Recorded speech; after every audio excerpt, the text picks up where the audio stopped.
આકાશવાણી સમાચાર જયેશ વેગડા વાંચે છે. સૌપ્રથમ મુખ્ય સમાચાર. લોકસભા અધ્યક્ષ પદ માટે આજે ચૂંટણી. ભાજપ અને કોંગ્રેસે તેના સાંસદોને સંસદમાં હાજર રહેવા વ્હીપ જાહેર કર્યો. નીટ યુજી પરીક્ષા પેપર લીક મામલે મહારાષ્ટ્રના લાતુરમાં વધુ એક આરોપીની ધરપકડ. ફોનમાંથી મળ્યા પરીક્ષાર્થીઓના એડમિટ કાર્ડ. રિઝર્વ બેંકના ગવર્નર શક્તિકાંત દાસે કહ્યું કે ભારત 8% વિકાસ દર હાંસલ કરવાની દિશામાં અગ્રેસર. કાશ્મીરમાં વૈષ્ણોદેવી તીર્થયાત્રા માટે જમ્મુથી વૈષ્ણોદેવી મંદિર સુધીની હેલિકોપ્ટર સેવાનો પ્રારંભ. અને ગુજરાત અને મધ્યપ્રદેશ સહિત દેશના કેટલાક ભાગોમાં છૂટાછવાયા ભાગોમાં આગામી 5 દિવસ દરમિયાન પશ્ચિમ અને ઉત્તર પૂર્વ ભારતમાં ભારે વરસાદની આગાહી. સમાચાર વિગતવાર. 18મી લોકસભાના અધ્યક્ષ માટેની ચૂંટણી આજે થવા જઈ રહી છે. ભારતીય જનતા પક્ષના વરિષ્ઠ સાંસદ ઓમ બિરલા આ પદ માટે રાષ્ટ્રીય લોકતાંત્રિક દળ એનડીએના ઉમેદવાર છે. વિપક્ષી ઇન્ડિયા ગઠબંધન તરફથી કોંગ્રેસના કે સુરેશને ઉમેદવાર બનાવાયા છે. બંને ઉમેદવારોએ ગઈકાલે અધ્યક્ષ પદ માટે ઉમેદવારીપત્ર ભર્યું છે. સંસદીય કાર્યમંત્રી કિરણ રિજિજુએ કહ્યું કે લોકસભા અધ્યક્ષની ચૂંટણી સર્વસંમતિ અને નિર્વિરોધ થવી જોઈએ. તેમણે કહ્યું કે સરકારે વિપક્ષી દળો સાથે સહમતિ વિશે વાત કરી હતી. વિપક્ષે આ અંગે કેટલીક શરતો મૂકી હતી અને ઉપાધ્યક્ષ પદની માંગ કરી હતી. શ્રી રિજિજુએ કહ્યું કે સહમતિમાં કોઈ શરત ન હોવી જોઈએ. તેમણે વિપક્ષી દળોને પોતાના નિર્ણય પર વિચાર કરવાનો આગ્રહ કર્યો હતો. કેન્દ્રીય મંત્રી પિયુષ ગોયલે ગઈકાલે સંસદ પરિસરમાં પત્રકારો સાથેની વાતચીતમાં કહ્યું કે રાજનાથસિંહ અને અમિત શાહે આ મુદ્દે કોંગ્રેસ નેતા કે.સી. વેણુગોપાલ અને ડીએમકે સાંસદ ટી.આર. બાલુ સાથે વાત કરી હતી. તો કોંગ્રેસ નેતા રાહુલ ગાંધીએ પત્રકારોને જણાવ્યું હતું કે વિપક્ષ લોકસભા અધ્યક્ષ સાથે એનડીએ ઉમેદવારને સમર્થન આપવા માટે તૈયાર છે, જો ઉપાધ્યક્ષ પદ વિપક્ષના નેતાઓને આપવામાં આવે. નીટ યુજી પરીક્ષાના પેપર લીક મામલે મહારાષ્ટ્રની લાતુર પોલીસે વધુ એક આરોપીની ધરપકડ કરી છે. આ શખ્સનું નામ સંજય યાદવ છે. મહારાષ્ટ્રમાં અત્યાર સુધીમાં 4માંથી 2 લોકોની ધરપકડ કરાઈ છે. લાતુરના શિવાજીનગર પોલીસ સ્ટેશનમાં 4 લોકો સામે પોલીસ ફરિયાદ નોંધાઈ છે. આ પૂર્વે 23 જૂનના રોજ લાતુર જિલ્લા પરિષદના શિક્ષક જલીલ ખાન પઠાણની ધરપકડ કરાઈ હતી. પોલીસ તપાસ દરમિયાન સંજય યાદવ અને જલીલ ખાનના ફોનમાંથી પરીક્ષામાં બેસનારા 12 વિદ્યાર્થીઓના એડમિટ કાર્ડ મળી આવ્યા હતા. પોલીસનું માનવું છે કે આરોપીઓ પાસે વિદ્યાર્થીઓ અને વાલીઓને પરીક્ષામાં માર્ક્સ વધારી આપવા માટે લાખો રૂપિયાની માંગ કરી હોઈ શકે છે. પ્રાથમિક તપાસમાં એવું પણ બહાર આવ્યું છે કે દિલ્હીના એક શખ્સે આ આરોપીઓની મદદ કરી હતી, જેની તપાસ ચાલી રહી છે. દરમિયાન સંજય યાદવને ગઈકાલે સ્થાનિક કોર્ટમાં રજૂ કરાયો હતો, જ્યાં કોર્ટે તેને 2 જુલાઈ સુધી પોલીસ રિમાન્ડ પર મોકલી આપ્યો હતો. રિઝર્વ બેંકના ગવર્નર શક્તિકાંત દાસે કહ્યું છે કે દેશ આર્થિક વિકાસ સંદર્ભે મહત્વપૂર્ણ માળખાકીય ફેરફારોમાંથી પસાર થવા જઈ રહ્યો છે અને 8% વિકાસ દર હાંસલ કરવાની દિશામાં આગળ વધી રહ્યો છે. ગઈકાલે બોમ્બે વેપાર અને ઉદ્યોગ સંઘની 108મી વાર્ષિક સામાન્ય સભાને સંબોધિત કરતાં તેમણે કહ્યું કે ભારતની વિકાસ ગાથામાં વિવિધ ક્ષેત્રો અને વિવિધ માળખાકીય સુવિધાઓનો ફાળો છે. વસ્તુ અને સેવા કર તેમાં સર્વોપરી છે.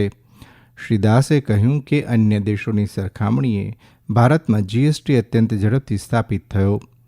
વધુમાં તેમણે ઉમેર્યું કે માસિક જીએસટી સંગ્રહ 1,70,000 કરોડ રૂપિયા સુધી પહોંચી ગયો છે અને તેનાથી વેપાર વધુ સરળ બન્યો છે. દેશભરમાં 1 જુલાઈથી નવા ગુનાખોરી કાયદા લાગુ થવા જઈ રહ્યા છે. આ કાયદા લાગુ થવાની સાથે ભારતીય દંડ સંહિતા એટલે કે આઈપીસીને સ્થાને ભારતીય ન્યાય સંહિતા 2023, ક્રિમિનલ પ્રોસિજર કોડ એટલે કે સીઆરપીસીને બદલે ભારતીય નાગરિક સુરક્ષા સંહિતા 2023 અને ઇન્ડિયન એવિડન્સ એક્ટને સ્થાને ભારતીય સાક્ષ્ય અધિનિયમ 2023 લાગુ થશે. નવા ગુનાખોરી કાયદાઓ દ્વારા લોકોને ત્વરિત ન્યાય મળે તે સુનિશ્ચિત કરવાનો હેતુ છે. આ માટે નવી તકનીકને ન્યાય પ્રક્રિયામાં સામેલ કરવામાં આવી છે. ભારતીય ન્યાય સંહિતા 2023 કાયદાકીય પ્રક્રિયામાં પારદર્શિતા અને પીડિતની ભાગીદારીને પ્રોત્સાહન આપે છે. પ્રધાનમંત્રી નરેન્દ્ર મોદીએ આ મહિનાની 30મી તારીખે પ્રસારિત થનારા આકાશવાણી પરના તેમના મન કી બાત કાર્યક્રમ માટે લોકોને વિચારો અને સૂચનો શેર કરવા આમંત્રણ આપ્યું છે. સોશિયલ મીડિયા પોસ્ટમાં શ્રી મોદીએ દરેકને my GOV open forum Namo app પર લખવા અથવા ટોલ ફ્રી નંબર 1800117800 દ્વારા સંદેશાઓ રેકોર્ડ કરવા માટે આહવાન કર્યું છે. આગામી એપિસોડ માટેના તમામ સૂચનો આ મહિનાની 28મી તારીખ સુધી સ્વીકારવામાં આવશે. 30મી જૂને પ્રસારિત થનારો 111મો એપિસોડ હશે. શ્રી મોદી સતત ત્રીજી મુદત માટે પ્રધાનમંત્રી તરીકે ચૂંટાયા બાદ પ્રસારિત થનારો આ પ્રથમ એપિસોડ હશે. મન કી બાત કાર્યક્રમ આકાશવાણી અને દૂરદર્શનના સમગ્ર નેટવર્ક, એઆઈઆર ન્યૂઝ વેબસાઇટ અને ન્યૂઝ એર મોબાઈલ એપ પર પણ પ્રસારિત કરવામાં આવશે. AIR news, DD news, PMO અને માહિતી અને પ્રસારણ મંત્રાલયની યુટ્યુબ ચેનલો પર પણ તેનું જીવંત પ્રસારણ કરવામાં આવશે. આકાશવાણી દ્વારા હિન્દી પ્રસારણ બાદ તરત જ પ્રાદેશિક ભાષાઓમાં કાર્યક્રમનું પ્રસારણ કરવામાં આવશે. આ સમાચાર આપ આકાશવાણી પરથી સાંભળી રહ્યા છો. આ સમાચાર આપ અમારી YouTube channel AIR news Gujarat પર પણ સાંભળી શકશો. વધુ સમાચાર માટે આપ અમારા ટ્વિટર હેન્ડલ એઆઈઆર ન્યૂઝ _ABADને ફોલો કરી શકો છો.